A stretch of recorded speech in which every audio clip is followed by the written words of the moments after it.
Good morning class. कल के video में हमने पद्यांश संख्या 19 तक पढ़ लिया था।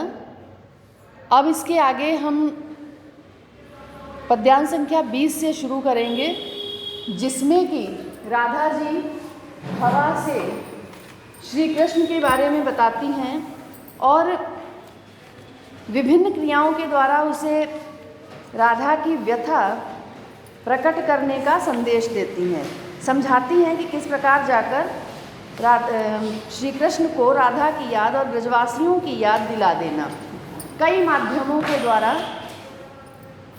बताती हैं उन्हें। आगे देखते हैं।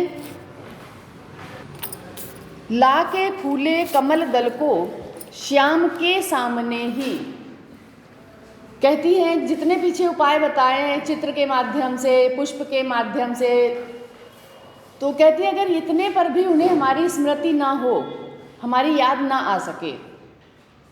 आप जब पद्यांश तो लिखना नहीं होता है, जब व्याख्या शुरू करेंगे तो पद्यांश के रूप में एक लाइन पहले एक पंक्ति आप बताएंगे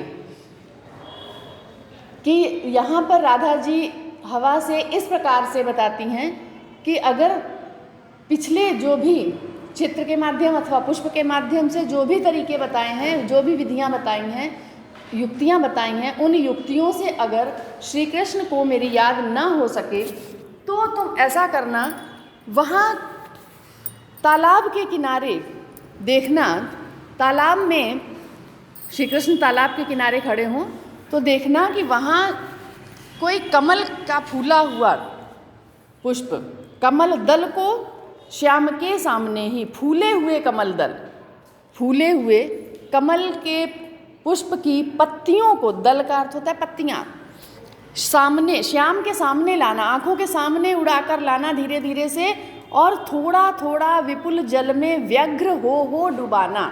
पुनरुक्ति प्रकाश अलंकार है, हो थोड़ा थोड़ा में, तो धीरे धीरे करके थोड़ा थोड़ा, इकट्ठा उसको जल में ना डुबो देना, एक साथ नहीं, थोड़ा थोड़ा धीरे धीरे करके व्यग्र हो, व्यग्र का अर्थ व्याकुल होकर, दुखी होते हुए, उनको ये आभास हो जाए कि जैसे ये मतलब डूबना नहीं चाहता है फिर भी डूब रहा है।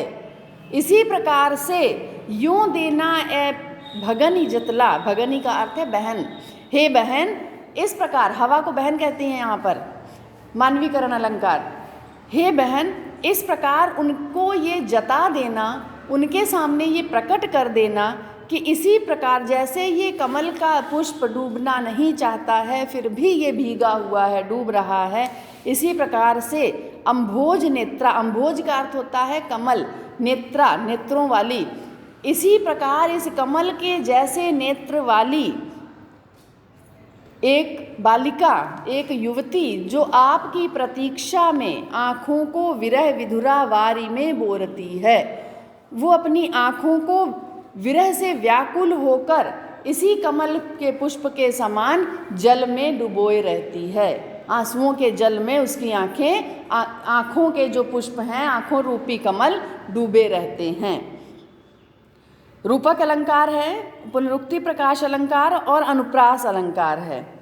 भाषा साहित्यिक खड़ी बोली, छंद मंदाक्रांता छंद है, शैली प्रबंधात्मक है और रस वियोग श्रृंगार है। अगला पद्यांश। धीरे लाना वहन करके नीप का पुष्प कोई, हे पवन, यदि इतने पर भी मेरे प्यारे कृष्ण को मेरी याद ना आ सके, वो समझ ना पाए अगर इतने पर भी, तो ऐसा करना कि नीप का, नीप कदम्ब को कहते हैं, कदम्ब का पर्यायवाची है नीप, कदम्ब का कोई पुष्प उड़ा कर लाना, वहन करके का अर्थ होता है उठाकर, हवा उठा के तो नहीं लाएगी, उड़ाकर ही लाएगी। कदम्ब का कोई पुष्प देखना वहाँ कहीं दिखाई दे तो उसे धीरे धीरे उठाकर लाना, उड़ाकर लाना, और मेरे प्यारे श्री कृष्ण के चपल दृग, चपल का अर्थ है चंचल, दृग का अर्थ है नेत्र, उनके चंचल नेत्रों के सामने गिरा देना। ऐसे देना प्रकट दिखला नित्य आशंकिता हो, तो जब वो आशंकित होंगे, क्यों? क्योंकि वहाँ कदम्ब के वृक्ष तो नहीं होंगे, कदम्ब के वृक्ष तो यमुना के किनारे पर थे, तब उनको याद हो आएगा, वो आश्चर्यचकित होकर कि ये कदम्ब का वृक्ष यहाँ कैसे कदम्ब का पुष्प यहाँ कैसे आ गया। इसी प्रकार जैसे उन्हें लगेगा कि जो आश्चर्य, जो आशंका उनके हृदय में होगी, वही आशंका उन्हें मेरी याद दिलाएगी कि इसी प्रकार से मैं भी नित्य प्रति आशंकित होती रहती हूँ, नित्य चिंता में डूबी रहती हूँ। कैसे होती विरह वश मैं नित्य रोमांचिता हूँ। मैं नित्य प्रति किस प्रकार से रोमांचित होती हूँ। आशंकित, रोमांचित का अर्थ होता है रोंगटे खड़े हो जाना। रोंगटे खड़े बहुत ज़्यादा डर से या बहुत ज़्यादा प्रसन्नता में भी होते हैं। तो यहाँ पर डर की बात, डर कौन सा, चिंता कि गए थे मेरे कृष्ण अभी तक नहीं आए हैं। तो इस प्रकार उन्हें मेरी याद हो सकेगी। बैठे नीचे जिस विटप के श्याम होमे उसी का। फिर अगर इतने पर भी ना उन्हें याद हो सके तो ऐसा करना, ध्यान से देखना कि मेरे कृष्ण जिस वृक्ष के नीचे बैठे हों, विटप का अर्थ है वृक्ष, जिस वृक्ष के नीचे बैठे हों उस वृक्ष की डाल का कोई पत्ता बिल्कुल उनकी आँखों के बिल्कुल पास लाकर हिलाना, उनके नेत्र के ले हिलाना, उनकी आँखों के समीप, उनके नेत्रों के समीप लाकर उस पत्ते को धीरे धीरे हिलाना। इससे क्या होगा, यूं प्यारे को विदित करना, चातुरी से दिखाना। इस प्रकार चतुराई से उस पत्ते के रूप में उन्हें मेरे दर्शन, उन्हें अर्थात मेरी याद दिलाना उस पत्ते के रूप में, कि जैसे ये पत्ता कांप रहा है बिना हवा के, बाकी पूरा पेड़ नहीं हिल रहा है, एक पत्ता कांप रहा है तो उसको कोई परेशानी है, कुछ दुख है, तब वो कांप रहा, हिल रहा है। इसी प्रकार मेरे चिंता विजित चित्त का क्लांत हो कांप जाना।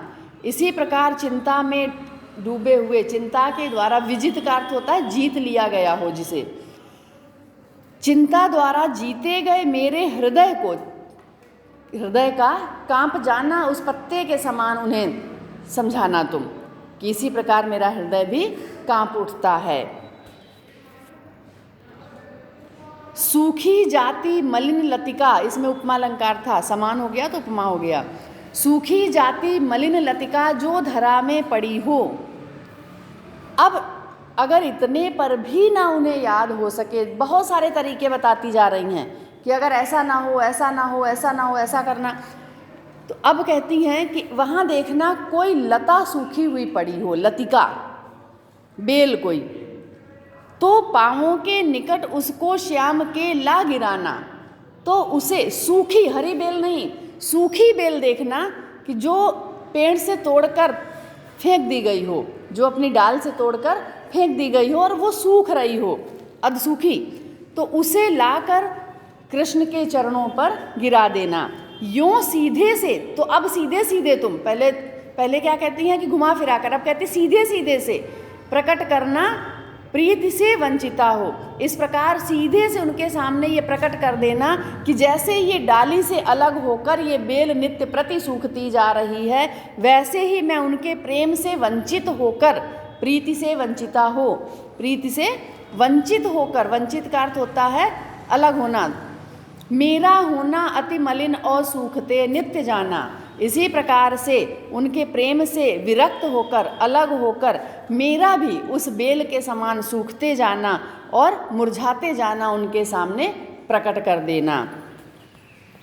अनुप्रास और उपमा अलंकार है। फिर कहती हैं आगे कि अगर इतने पर भी उन्हें ना याद हो सके तो एक तरीका और अपनाना, तो कोई पत्ता नवल तरु का पीत जो हो रहा हो, कोई पत्ता, वहाँ देखना, दृष्टि दौड़ाना अपनी कि कोई पत्ता नवल तरु का, नवल तरु होता है जो पेड़ अभी अभी बड़ा हुआ हो, बाल वृक्ष जिसको कहते हैं, बाल वृक्ष का कोई पत्ता पीला पड़ रहा हो। बाल वृक्ष का पत्ता पीला नहीं पड़ता, हरे हरे होते हैं, कोपलें निकलती हैं, उसमें नए नए पत्ते निकलते हैं। तो अगर पीला पड़ रहा है तो उसमें कुछ कमी है, कोई कष्ट है उसको। तो देखना तुम्हें बाल वृक्ष का कोई पत्ता पीला दिखाई दे तो उसे ले जाकर प्यारे के दृग युगल के सामने ला उसे ही। तो मेरे प्यारे कृष्ण के नेत्रों के सामने लाकर उसे धीरे धीरे संभल, धीरे से उस पत्ते को उनकी आँखों के ठीक सामने रखना और उन्हें ये बताना, इस प्रकार कि जैसे ये पत्ता पीला पड़ रहा है, राधिका जी भी नवल थी, नवल का युवती थी, वो लड़की थी अभी, तो इसी प्रकार से तुम्हारे दुख से प्रोषिता सा हमारा, तुम्हारे दुख में डूबा हुआ हमारा हृदय भी इसी पत्ते के समान पीला पड़ रहा है, सूख रहा है।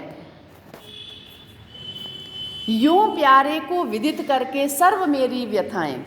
इस प्रकार इन तमाम युक्तियों से, इन तमाम विधियों से मेरी सारी व्यथाएं, मेरे मन के कष्टों को मेरे प्यारे कृष्ण को समझा देना, उन्हें ज्ञात कराना। विदित का अर्थ है ज्ञात कराना। धीरे धीरे वहन करके पाँव की धूल लाना, और फिर तुम वहाँ से वापस आ जाना, उन्हें संदेश मेरा बताकर, उन्हें मेरी याद दिलाकर तुम वापस आना वहाँ से, और धीरे धीरे आना, ताकि पाँव की धूल, उनके चरणों की धूल तुम वहाँ से ला सको।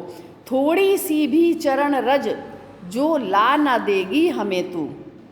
अगर तुम थोड़ी सी भी उनके पैरों की धूल, उनकी चरण की रज, रज का अर्थ होता है धूल, यहाँ तक नहीं ला सकोगी, मुझे नहीं ला कर दे सकोगी, हाँ अफसोस करती हैं कि हाय कैसे तो व्यथित चित्त को बोध मैं दे सकूंगी, तो मैं कैसे अपने इस दुखी हृदय को समझा सकूंगी। बोध का अर्थ ज्ञान होता है, बोध का अर्थ समझाना भी होता है।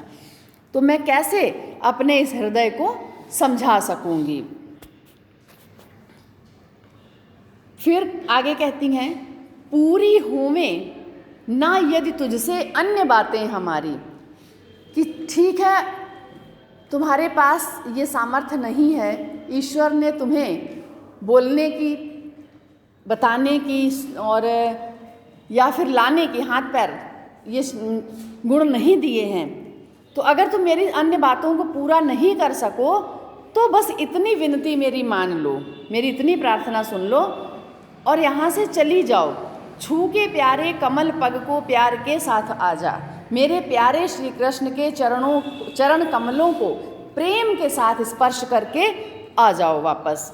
जी जाऊंगी हृदय तल में मैं तुझी को लगा के, मैं तुम्हें ही श्री कृष्ण समझकर अपने गले से लगाकर जी जाऊंगी, मैं अपने दुखों को भुला दूंगी, मैं तुम में ही श्री कृष्ण का आभास कर लूँगी। तो राधा जी ने यहाँ कई माध्यमों से पवन को संदेश देने के लिए कहा, पवन को बताया कि किस प्रकार वो कृष्ण तक उनकी बात पहुँचाएँ, उनके दुख को पहुँचाएँ, और फिर नहीं पहुँचाती हैं तो अंत में वो इसी में संतुष्टि अपनी बताती हैं कि मैं इसी में संतुष्ट हो जाऊंगी यदि तुम जाओ और मेरे प्यारे कृष्ण के चरणों को छूकर चली आओ। तो सबको समझ में आ गया होगा ये।